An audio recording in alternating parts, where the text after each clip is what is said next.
स्वस्ति न इन्द्रो वृद्धश्रवाः स्वस्ति नः पूषा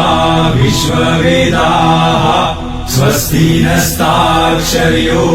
अरिष्टनेमिः स्वस्ति नो बृहस्पतिर्ददातु।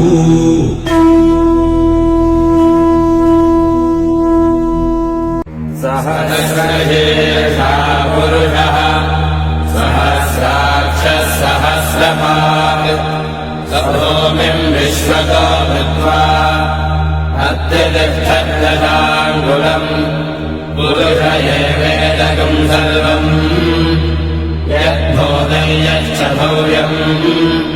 भूतादत्तस्येषानः यदन्नेनादिलोहति एतावानस्य महिमा अथो ज्यायागश्च पूरुषः